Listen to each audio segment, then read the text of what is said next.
Hi, Sally. Hey, Tyla. How are you today? I'm good. I'm mostly good. I'm a little tired, but I'm good. How are you?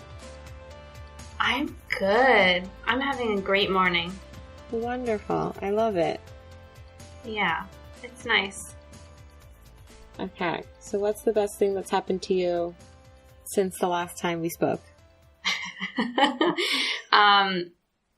Full disclosure, we recorded the last episode of our podcast yesterday. So the best thing that's happened to me since we last spoke is that I accidentally spent all day reading my book yesterday. I did not intend to do absolutely nothing but read, but then my book just got so good that I couldn't help it, and it was wonderful. I love it. I think that those are the best when that happens. Yeah. It's so fun. If anybody's looking for a really good read, I'm finishing the third book of the Passage trilogy by Justin Cronin, and it's about vampires, but not in a Twilight kind of way. That's a good way to describe it, I guess. Yeah. It's more of like about vampires in a Walking Dead kind of way. Oh, okay. I don't know that that's how I would describe it, but that's fine. Wow. It's great. Wonderful. It's great is the point. Everybody should read it. It's the best. There are all these like super beautiful truths about like life and love and the universe that are really wonderful and just kind of slipped in there between other things. It's magical. I love it. Mm-hmm. Sally, what's the best thing that happened to you since yesterday? Well, we watched the Tonys. Yeah, we did watch the Tonys. I love the Tonys. Oh gosh, they're just so fun. I don't think that people understand how much I love them. Wait, so just so everybody knows, Sally and I are in Mexico right now, and we were going to try to stream the Tonys live on CBS, but you can't do that from Mexico. And so we ended up having to Skype Sally's sister, who took her computer and like turned it around to face the TV so that we could watch the Tonys. It was pretty amazing. It was great. I loved it so much. Thanks, Yamel. Yeah, thanks, Yamel. You're the bomb. Yeah, I think that's definitely the highlight.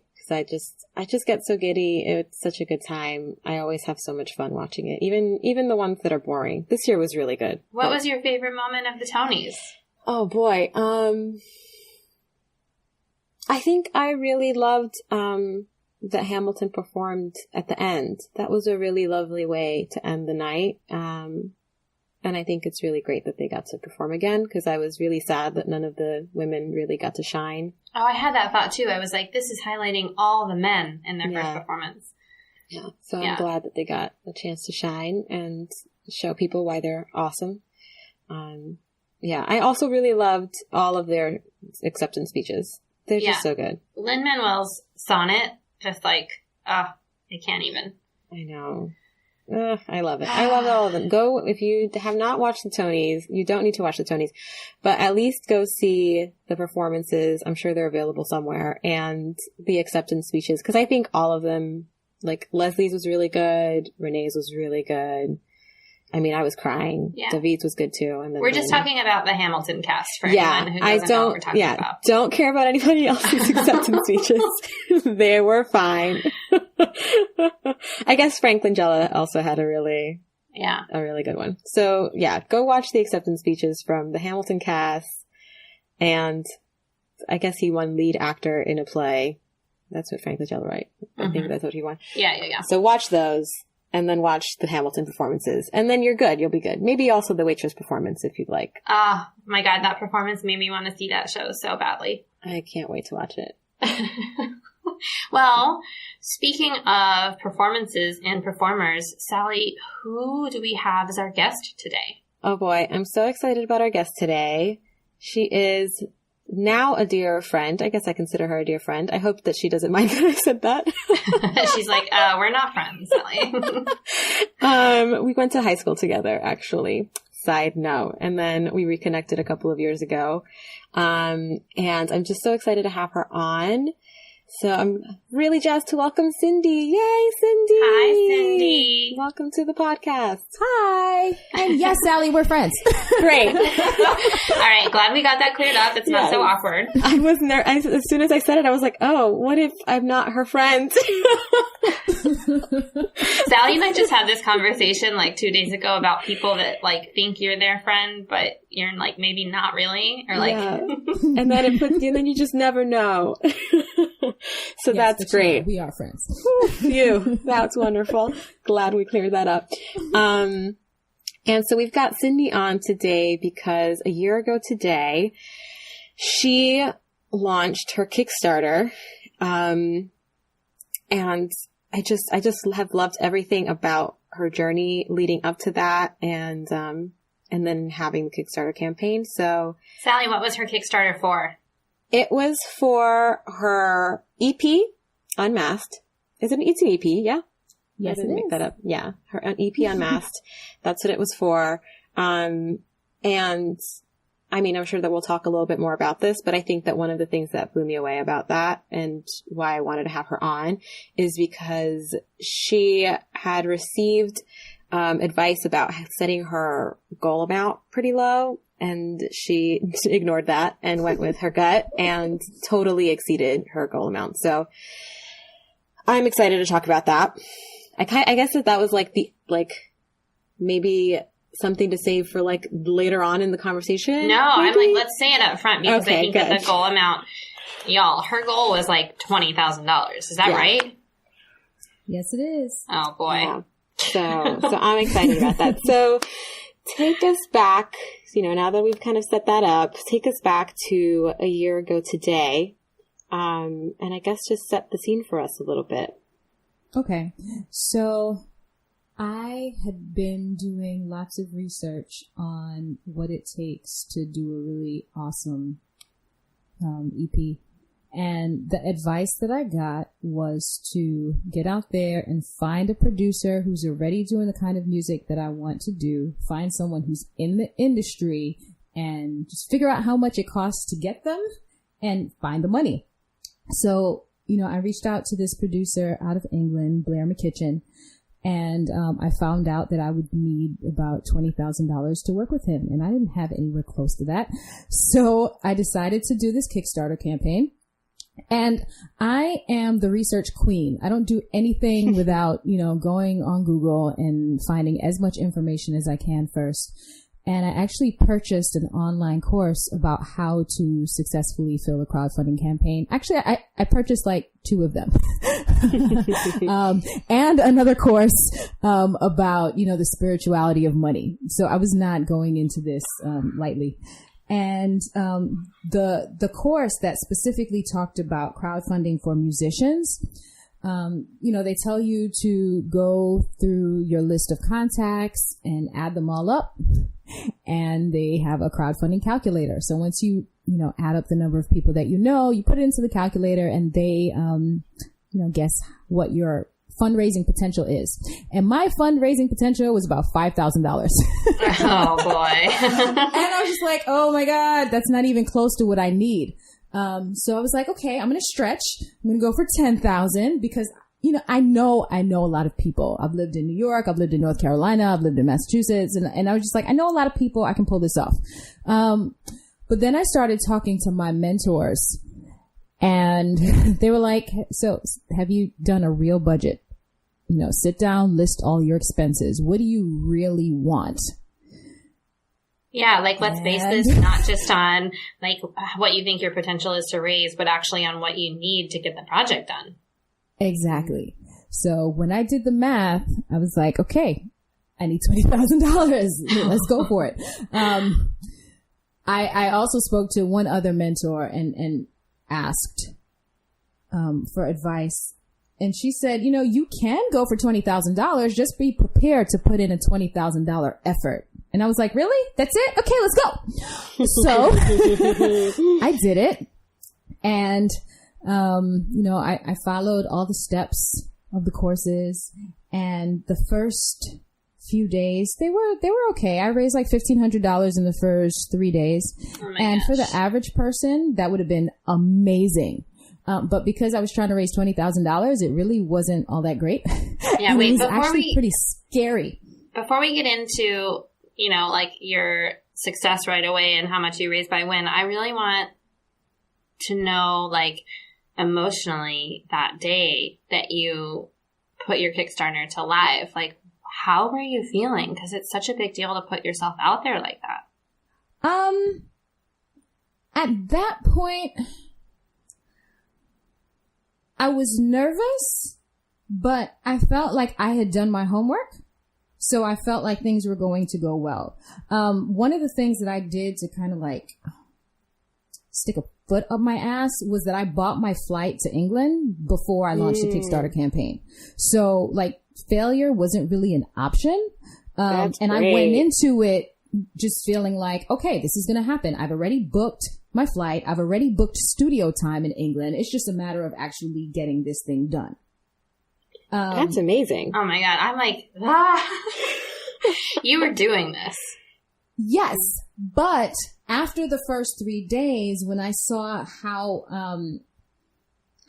far away I was from my goal at that point, because here's the thing, I've seen other people do this before, and I knew that in order for this to go smoothly, I needed to raise about 30% of my goal in the first few days. And that didn't happen. How long is the whole campaign? I did mine for 30 days. Mm-hmm.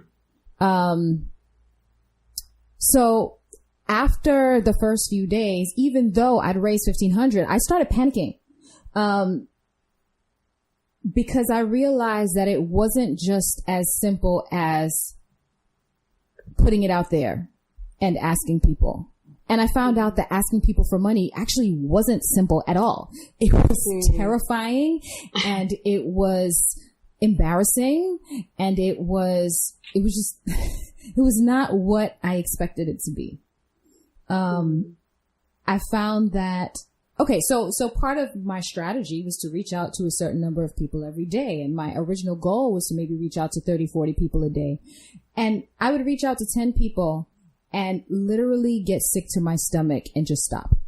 It made me that uncomfortable. It's hard. Money is such an uncomfortable thing to talk about in general. And then like to go one step further and be like, I'm asking you for your money. Yeah.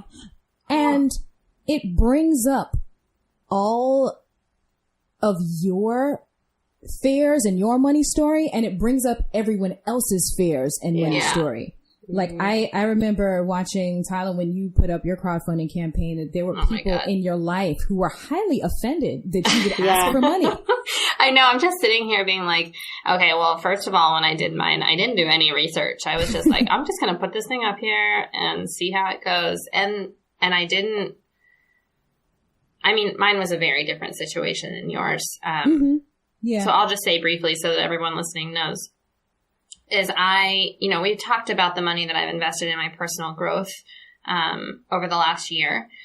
And in doing that, I have created quite a bit of debt. And I've had so many people in my life be like, let me know how I can support you. I believe in you. I believe in what you're doing. And so one day I just had the idea. I was like, I know, I'll tell people how they can support me. They can help me like pay off this debt. And oh my God, I put it out there and I was very clear. I was like, this is to pay off, $36,000 of debt. And oh boy, it was terrifying. So I mean, and I wasn't even using Kickstarter. That's the other thing is like, I used GoFundMe, which you receive the funds even if you don't make your goal. So Cindy, I can't even imagine how stressful it was for you because with Kickstarter, you only receive any of the money if you make your goal. Yeah. Oh. But that's why I chose that platform, because I know myself. If it wasn't for that pressure of if you don't get all of it, it's not going to happen, I wouldn't have raised anywhere close to that amount of money. But that stress, it took a toll on me. I cried every day of that campaign. Oh my God. I didn't sleep. I wasn't eating well. Like I paid dearly for that campaign with my health after it was finished. Yeah. You said that you noticed in mine that I had a few people in my life who were not only not supportive, but kind of outright, whatever the opposite. Triggered? Yeah, triggered. Very triggered. Upset? Did you have any responses like that where people like, who do you think you are? Yeah.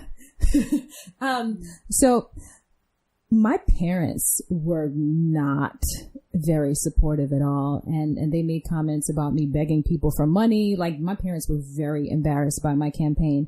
And while I am, working on building my career, I'm living with them. So every day there was a constant reminder, that I had a lot of fears about begging people for money, and all of my fears were reflected through my parents on a daily basis. Yeah. And then, there were people who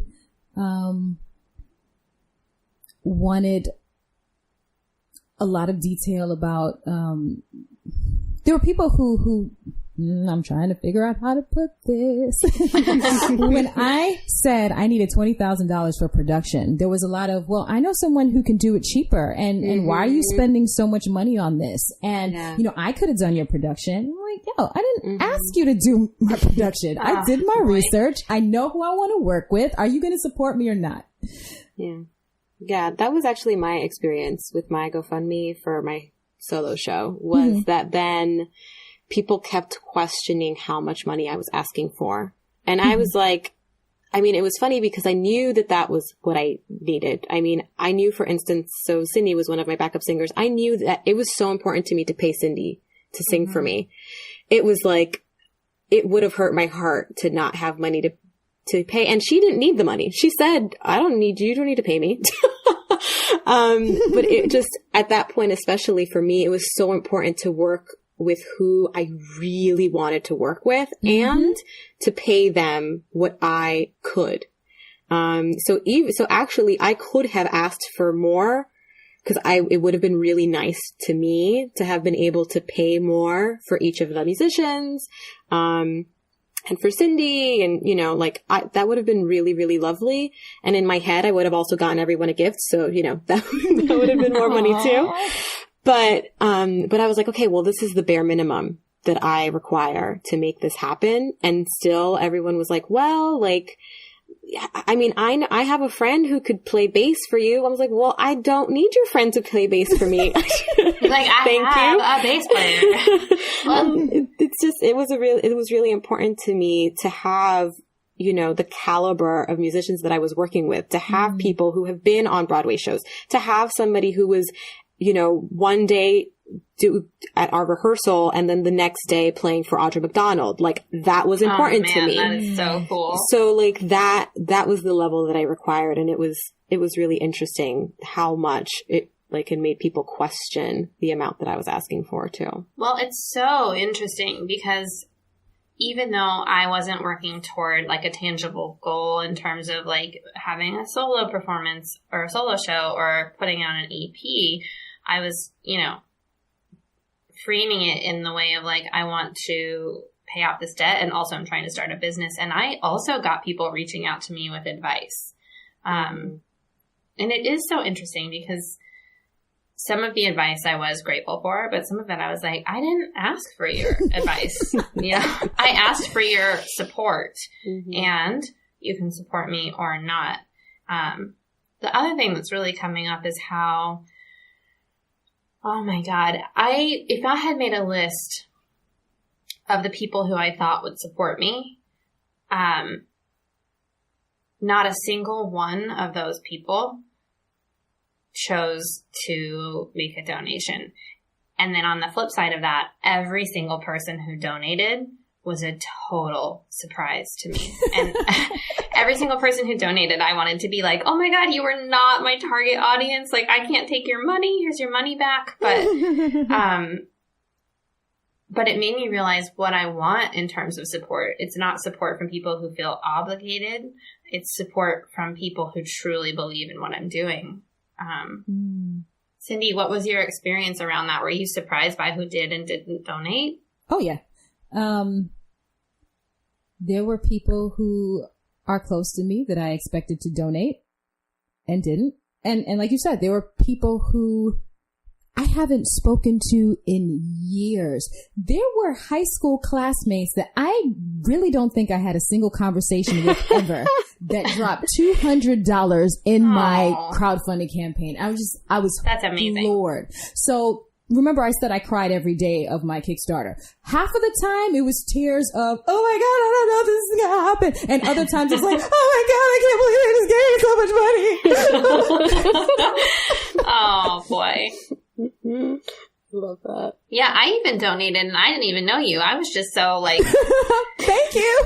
yeah, you're welcome. But it was just like, I was so in awe and admiration of what you were doing. Do you know what I mean? Like, and you know, you talked about putting in a $20,000 effort. Being your Facebook friend and seeing how often it was coming up, I was like, this, like, you're so committed to it. And we talked about how hard it can be to put yourself out there, but to put yourself out there over and over and over for 30 days. I was just like, I think you were getting near the end when I was like, I have to give this girl, I don't know, it was probably like $20 or something, but and I hadn't even been through it yet. So now I would, if I could go back, I would give you more money because now I know how hard it is. Thanks. And remember, that was part of the reason why I chose Kickstarter. Mm-hmm. Had it not been for Kickstarter, you wouldn't have been seeing me do it that often because it's uncomfortable. As you saw, it's so uncomfortable. So I really needed that all or nothing push. And my mind frame by the time I got to the end was, if you don't donate, it's not going to be because you didn't know. It's going to be because you didn't want to. But yeah. I couldn't let any dollars slip under the cracks because someone just, didn't have the opportunity because they didn't know. Yeah, that's so amazing because with mine, I did not do that. I posted it like maybe 3 times and then I let it go. But it was so interesting because sometimes I'll post something on Facebook and I'll get like 150 or 200 likes. But every single time I posted about the GoFundMe, I got like maybe 10 likes at the most. And it was like some very vulnerable sharing, which is usually what gets a response. And so it's like you're just sitting there wondering, you're like, did nobody see it? Did I post at the wrong time of day, or is it just that uncomfortable that everyone's choosing to ignore me? So I love that you were like, hi, you're not going to ignore me. You're not going to pretend like this is not happening.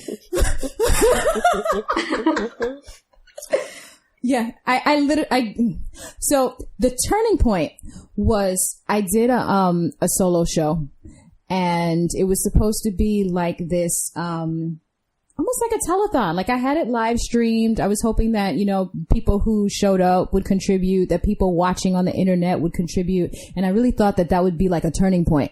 And oh my God, I love that you did a telethon. But it was a major fail because at the end of that night, I had lost over $1,000 on that show because not as many people as I expected to showed up. And when I asked my sister, so how many donations did we get? She was like, $20. And God. Literally, it broke my heart. And at that point, I was like, okay, I need to get out of my feelings and just ask everybody every day and just not care anymore. And that's really what caused the shift in how I was operating during the campaign.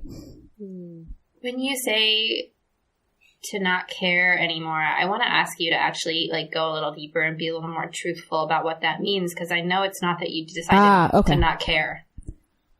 Yeah, you're right. It's not that I didn't care because I definitely cared, but it was not so much, it was me starting to remove attachment to being super concerned about what people thought about me. Yeah. Because at the end of the day, I was like, whether or not you like me, whether or not you approve of me doing this campaign, I need $20,000 to get to England. So, I just had to make a choice, like which was more important to me, getting to England and getting this done and moving forward with my life goals, or being stuck wondering whether or not this person that I haven't spoken to in 10 years is going to be mad at me because I asked them for money. And then like I literally turned it into a numbers game. Like once I, again, got out of my feelings, I just started going down the list and just started reaching out to people. And I noticed that about 30% of them would respond. So I just did the math. I was like, okay, if I am, $10,000 short, I need to reach out to this many more people to reach this goal. Mm-hmm. What was your average donation? $75. That's high. Yeah. It's so good. I'm obsessed with everything that you're sharing. I'm like all about it. It's reminding me, it's like putting me back because I saw it all unfold. I mean, I remember when you were still like, oh my God, but everybody's telling me that I need to ask for $5,000. And I can't ask for $5,000. Like I need more money. Mm-hmm. And then like the journey to get to the point where it's like, okay, now we're launching. No, like I'm asking for $20,000. No, I chose Kickstarter because it's all or nothing. Like, no, that's just what it is. And then seeing the responses, seeing people who were helping you, and then also seeing being, because I feel like I donated, like I committed pretty early on. And so to me, I was like, I don't understand people. Why aren't you committing money? I don't get it. I think that the reason I ended up donating was because I saw it on Sally's Facebook wall, because I didn't even know you yet, Cindy. Yeah, I was just so like, this needs to happen. And to me, it was such a big deal too, because I knew that it was a spiritual leap as much as anything else for you specifically. Oh yeah. And so, and I guess I hadn't known at the time that you had invested in a spiritual money, like a spiritual wealth course, but I did know that it was like really affirming to you and really a really big spiritual leap for you. And so that was part of, I think, why I was so like invested in seeing it succeed. I was like, no, she must do this. Well, thank you. I appreciate you, being so invested in it. And that's really what took it over the edge. Like there were a lot of people who shared it. And not only shared it, but shared it with specific people, especially coming down to the wire when, I was so close. Like people would tag their friends in this post and say, hey, you need to give Cindy some money. Mm-hmm. Like, wait, that? How close did you cut it? Because I remember it was like really close. It was between 2 and 5 minutes. Oh it was dangerously close. It was the scariest shit I've ever experienced in my life. What was going on for you in that 2 to 5 minutes when you were like, well, I guess actually like in the 10 minutes before that when you were like not sure if you were going to make that goal. At that point, would you just donate the rest yourself? I would be like, fuck it. I'm going to donate the rest of the money to get myself to the goal. I didn't have it. Oh, God. Like there was nothing. And people were reaching out to me. There were family members who were reaching out to me, like, get someone to like front you the rest of this money. I used up all my resources. There was no one. How far away were you? Approximately. Okay. So I'm getting really amped up into the story right now. I'm like, oh my God, what was happening? Such a drama. So I have to tell you the story of the last day. When I woke up that morning, I was $8,000 short. Oh my God. And it was climbing steadily throughout the day. At one point it was like $1,000 every hour on the hour. And then at 10 p.m., I was $2,000 short. Between 10 p.m. and 11 p.m., there wasn't really very much activity. At 11 p.m., I was about $2,000 short, and I was like, oh shit, I haven't had a $2,000 day. How is this going to happen? And I was literally sitting there shaking, for like the whole, for that last hour, my body would not stop shaking. And I would just like go on social media and post like, please help me. Like before everything was very, very reserved. And at this point I was just like, guys, you gotta help me. Please, God, please. And in that last hour, like people started increasing their donations. Like I started reaching out to family members who promised they were going to donate and hadn't done so yet. I was just like, okay, I need you to do this now because I'm running out of time. I got 15 minutes left and it's so close, and help, please. Oh my God. And oh my gosh, it's funny because I literally feel right now what I was feeling at that time. It was such great panic and fear, and all of a sudden, like, I just kept checking it, and it would like go up $100. It would go up another couple $100. And all of a sudden it was just like, okay, we did it. And I just collapsed. Yeah. And I'm pretty sure I started crying. Oh, I was bawling. I was cause I remember you, like I kept checking, I kept refreshing, and I was like, nothing's moving, nothing's happening. What's going on? Where is everyone? And I remember that I want to say that one of the ways that you asked for help, I might be making this up, or maybe that somebody asked on your behalf, was like, let's send love and light to Cindy's project. And like prayers and like I think maybe it was in Caitlin's group. Oh, maybe, awesome. Yeah. And maybe somebody said it in the comments. I don't remember, but I just remember that there was like suddenly this energy of like, let's focus on getting this thing through. Like, let's do it. I know that I increased my donation amount, but I think that, yeah, in those moments, like I just kept refreshing. I was like, is she going to make it? Is she going to make it? Is she going to make it? And then for the last like 3 minutes, I was just praying. I was like, okay, oh, I love you, I Sally. increased my donation. That's what I could do. I probably shared it on Facebook somewhere or whatever. And then I was like, I'm just going to pray. That's the only thing left to do. And so then once midnight hit and I got to refresh, and then I was like, oh God, thank you. So you made the goal. Did you exceed the goal, actually? I did, by $233, I think. Oh, wow. People really at the last minute were like, we gotta get this done. Yes. There were so many people invested at that point. They were just like, okay, we gotta find some way to make this happen. Mm-hmm. I was so grateful. Who were you physically with? Were you alone? I was with my family. Mm-hmm. Were your parents there? Yeah. And at this point, how were they being? So they were just like, I wonder if she's going to make it. You're kidding. They weren't like rooting for you? No. Oh my God. Oh boy. I want to like just shake my finger at your parents. Yeah. Me too. I mean, afterwards, they were shocked. I don't think they ever believed that I could actually do it. Mm. Did they celebrate with you? No. Oh my God, Cindy. And I'm trying to stop myself from crying right now. It's not working. Okay. Yeah, no, we cry on every episode.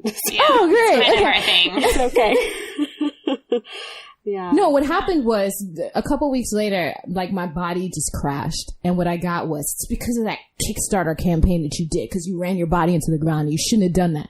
That's what I got from my parents after my campaign. You're like, shut up. I just raised $20,000. Yeah. Like, I can afford to be sick for a day or two. Yeah. Oh boy. Well, can I ask, because it's been a year, has the way your parents feel about what you've done changed since that time, or have they stayed pretty judgmental about it?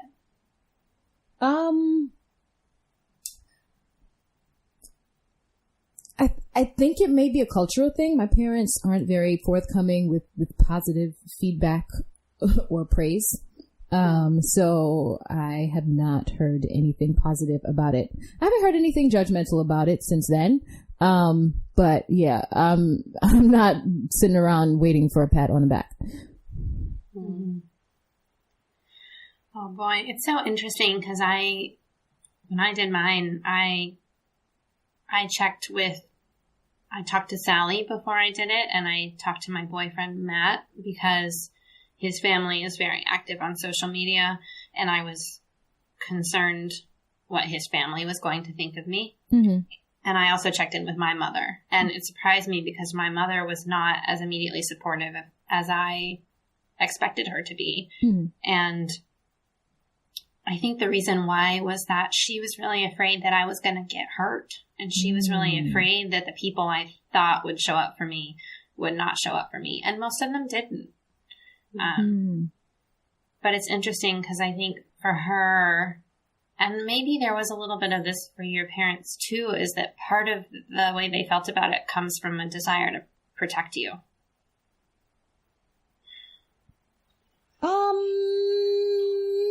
You're like, no, that wasn't the case. just for them culturally. And it was very, very interesting. Because remember, I just finished taking this course on, the spiritual side of money and money stories and all that stuff.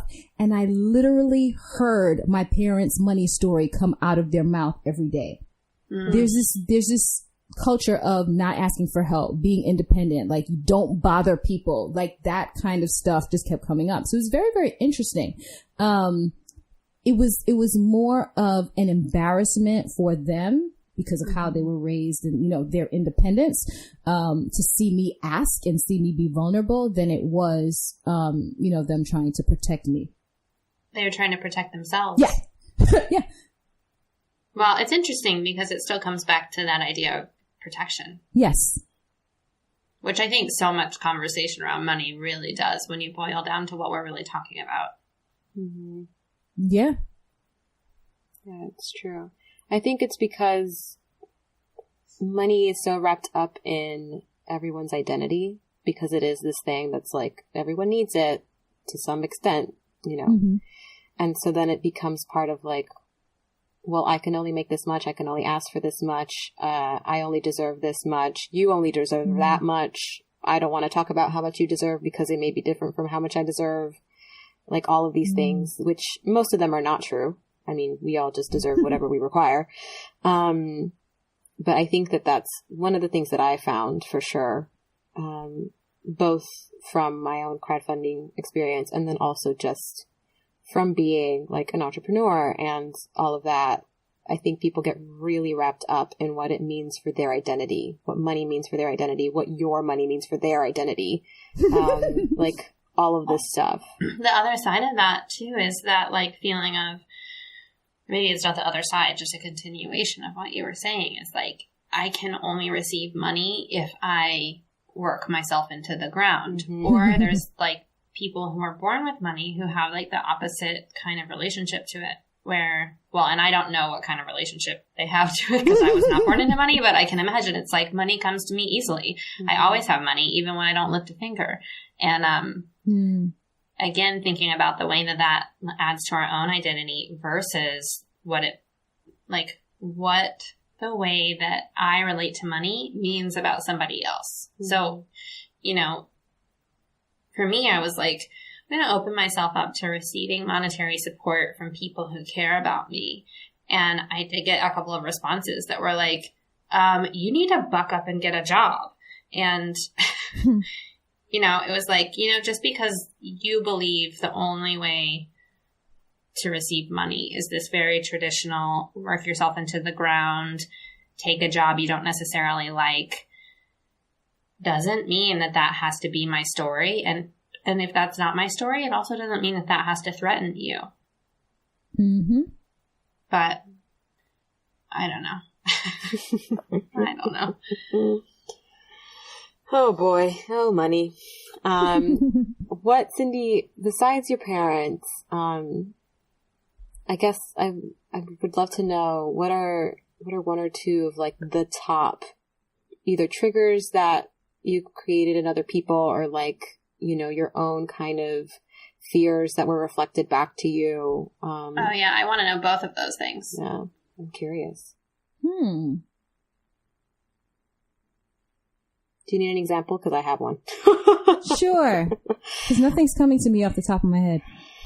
One big one for me was that one of my former best friends, I owed him money, and he could not understand how I would value having a solo show and raising money for a solo show before I was done paying him back. Because he was like, well, your priority should be paying back the people that you owe money to, not raising new money for this creative project that you have.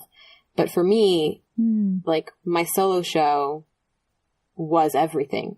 Like, it was like such a huge deal to me and my expression and what I required to really step up and step into my life in a big way and really be very visible and be completely unmuted and all of these things that meant the world to me.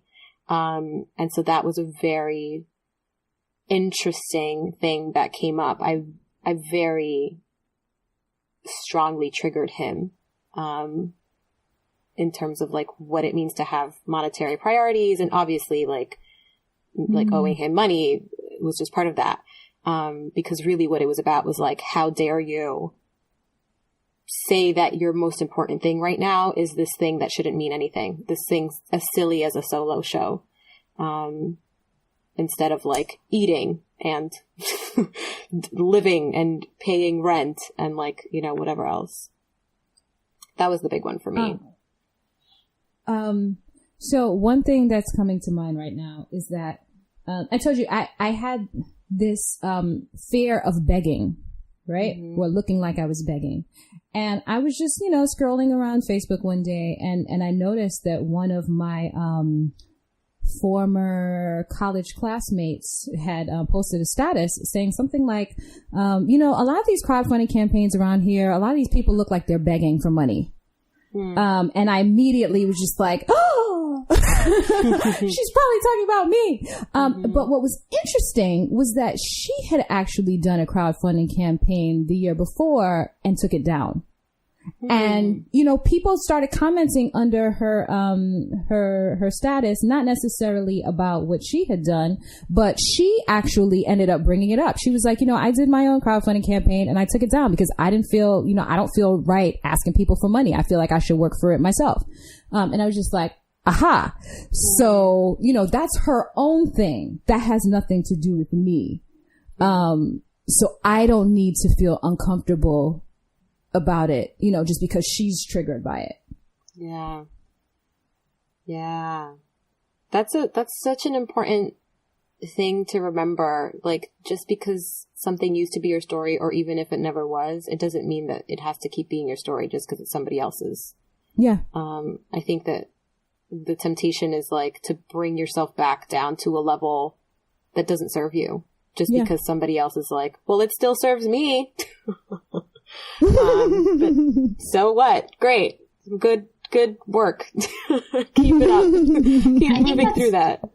I think that's also just like in general such an interesting thing to remember, as like anytime someone else is triggered, you can be like, oh, that is their stuff. Yeah. That's not my stuff. And I can choose to be mutually triggered by their trigger, or I can say, you know, I'm not responsible for how you're feeling and I'm not going to take it on. But it is interesting that was your big fear. And then you saw that and you were like, oh boy. I mean, it's amazing how our fears do get reflected to us.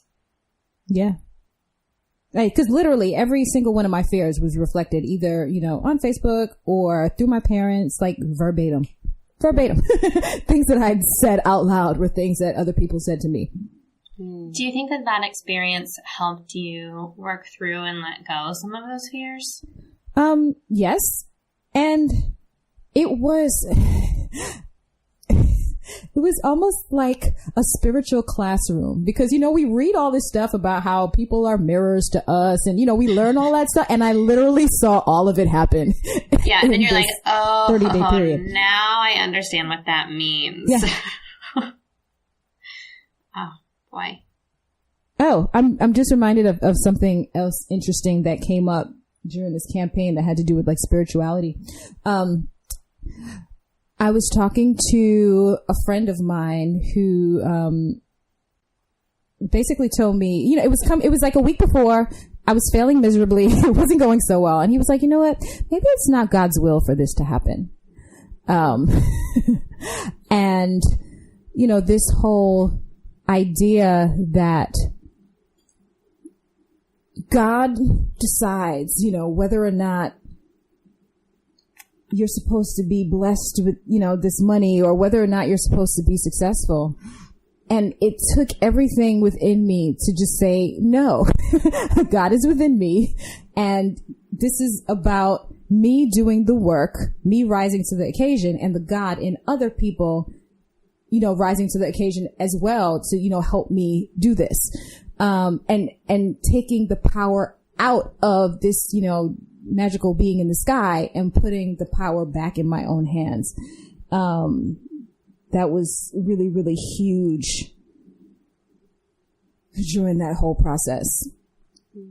Yeah. Sally and I were recently at an event, and one of the things that was talked about was, that like when obstacles are thrown in your path, you can either choose to be like, oh, well, it wasn't meant to be.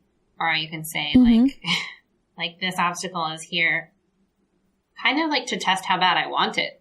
Mm-hmm. And how much I'm willing to show up, even when it gets hard, and even when it looks like maybe it's not going to happen. And it's like, I'm going to do everything I can do, regardless of the obstacles that show up in front of me. I'm not going to like wash my hands of it and be like, oh, it wasn't meant to be. Yeah. Oh boy. Well, I am just amazed by you. I think it's so freaking incredible. So tell us, how has work on your EP been going? Because I know that you've also, well, I don't know. I feel like I have a vague idea that you've had some challenges even since the Kickstarter. Oh, yeah. One of the things that I've learned is that, you can have the best laid plans and then you actually start to work on the thing and realize it. I've realized it's a lot bigger than I thought it was. It's a lot more expensive than I thought it was. So I went to England and I recorded, and, it was just a really, really wonderful experience. And I love the production that I came back with, but I didn't love the vocals and I didn't love the mixing. So, it's been a whole new project to try to redo those things. And what I've learned is that I have to slow down and really follow my gut and take the time to do my research and not just take people's word for it.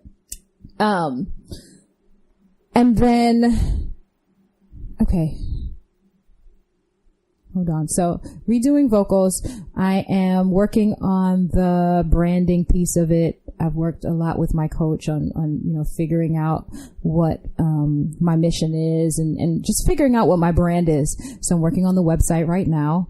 Now that I've got the branding figured out, just did the, photo shoot and just did the first draft of my music video. So things are moving along. They're just not moving along as quickly as I would like.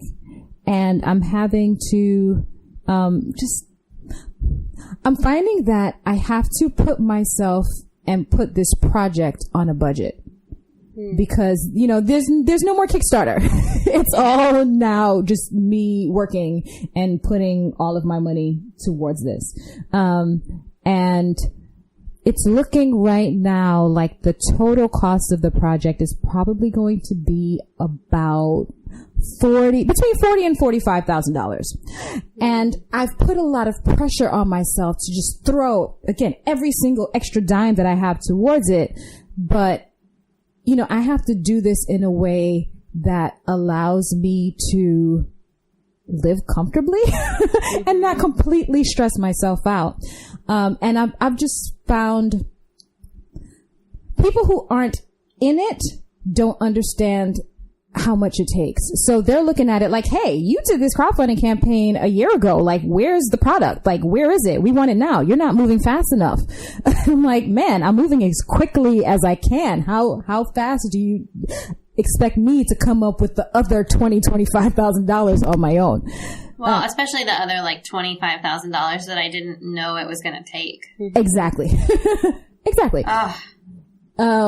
Yeah. So I actually, created a very uncomfortable financial situation for myself because I was rushing. And I've recently just been at the point where I'm like, okay, it's going to happen when it happens, and I'm not going to stress myself out any longer. Everyone can wait. If I can wait, and I've been going at this for the past 15 years. So if I can wait, then everyone else can wait too.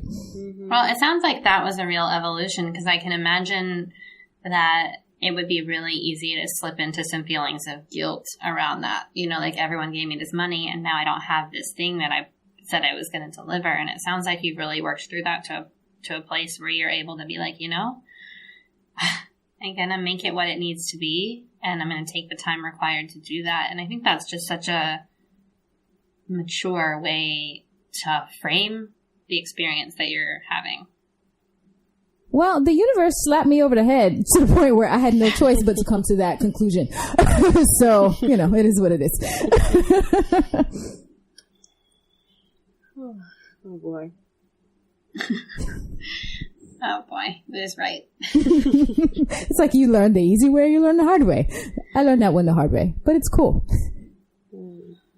So a year out, when you think back about your Kickstarter, usually we ask for one word at the beginning, which I didn't do, of how you were feeling a year ago, but we're going to skip to how are you feeling now? And it doesn't have to be one word, but reflecting back on the step that you took that day, how do you feel about it now?